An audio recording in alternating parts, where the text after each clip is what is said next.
Nuclear weapons are stored in some of the most protected facilities on the planet, ensuring that without proper authorization, no one can get even remotely close to them.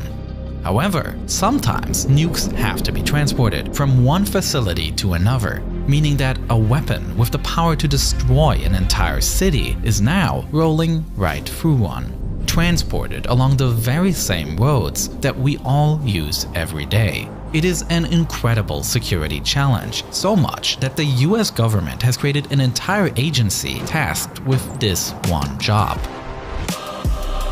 This is how the US transports nuclear weapons.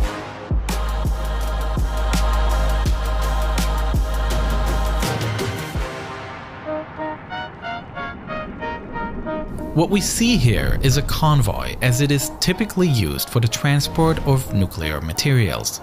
The exact configuration always depends on the route being taken and how sensitive the nuclear material transported is. Although not necessarily the case, it is common practice, especially in cities, for the convoy to be accompanied at the front and rear by local police cars. This offers protection, and it also ensures that the vehicles can drive through more densely populated areas without ever stopping. The actual convoy begins behind the police and consists of several armored vehicles close to the truck. These are so-called Bearcats, which are bulletproof vehicles that allow the agents to be protected from attacks and, at the same time, counter them. Across the entire car there are multiple gun holes, through which shots can be fired without the agents having to step outside the vehicle. The federal agents inside are equipped with handguns, shotguns, and assault rifles, bringing enough firepower to neutralize any potential threat. And in some cases, a powerful machine gun with protective plating is mounted on top of a Bearcat, providing even more firepower. But all of this is only in case a dangerous situation arises, in which the nuclear cargo has to be defended with the use of weapons. On a normal drive, the agents in these cars are busy taking precautions to prevent such a situation from even happening, as all these vehicles serve as a rolling communication center. The cars are equipped with audio devices that enable 3 different levels of communication. First, the cars can talk to each other, enabling them to quickly coordinate what to do in the event of an unforeseen incident. On the second level of communication, agents regularly check in with other supporting forces in the area. According to safety regulations, at least 7 armed vehicles must always accompany a nuclear convoy, but only 5 of them are visible here. This is because the other 2 vehicles are positioned in remote monitoring locations, for example, positioned a few miles ahead to keep a lookout. The commander, who sits in one of the cars accompanying the nuclear transporter, calls these remote agents every 30 minutes to receive updates about potential threats along the route. This separation also guarantees that communication systems can't be knocked out in one fell swoop, as should anything happen to the 5 vehicles within the convoy, the other 2 can still radio for assistance. Furthermore, there is a third level of communication, as the agents are in constant contact with the Transportation and Emergency Control Center, located in Albuquerque, New Mexico. From here, all nuclear transports within the United States are coordinated. From the control center, the staff tracks all vehicles across the country transporting high-risk cargo, and in the event of an attack, they can request additional local police forces for assistance. In this unlikely scenario that the control center orders additional regular police to help out a nuclear transport, there is a set protocol in place for how they should engage.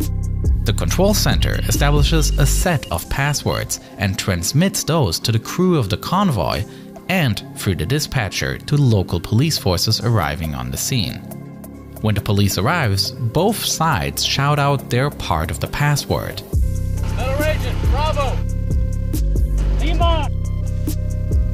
This is to make sure that enemies cannot pose as police in order to gain access to nuclear cargo.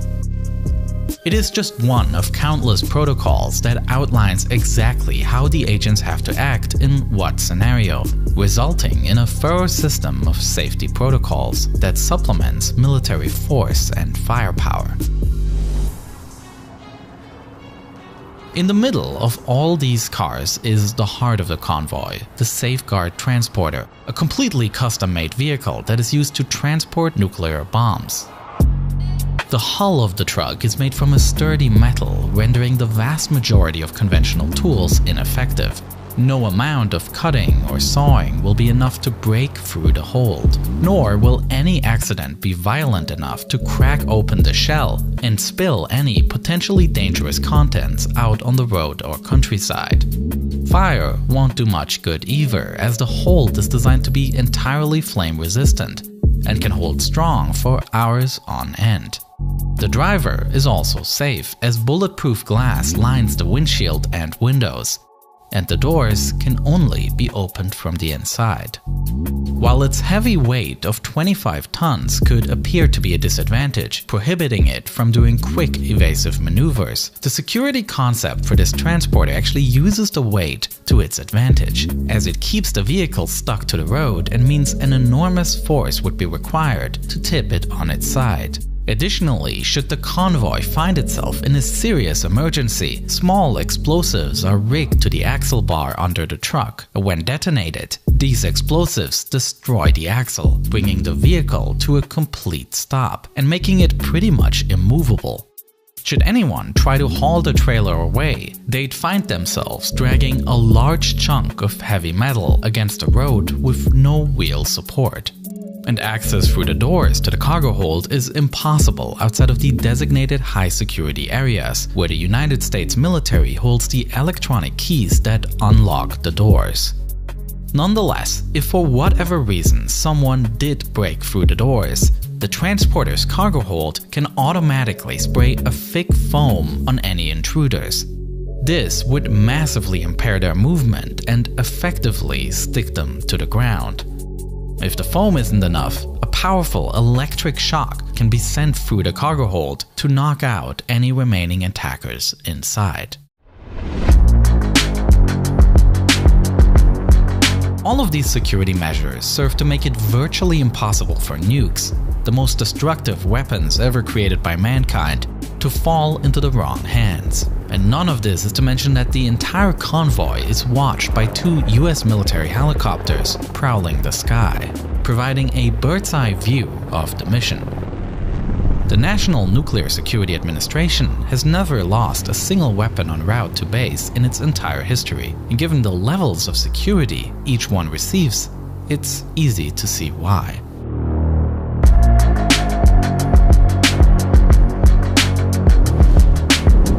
Producing videos like this one, featuring more and more elaborate animations, has been the goal for my channel for this year, and increasing my production quality has only been made possible by the thousands of people that follow me on Nebula. Over there, I'm publishing videos that are not available on YouTube, because they can't be.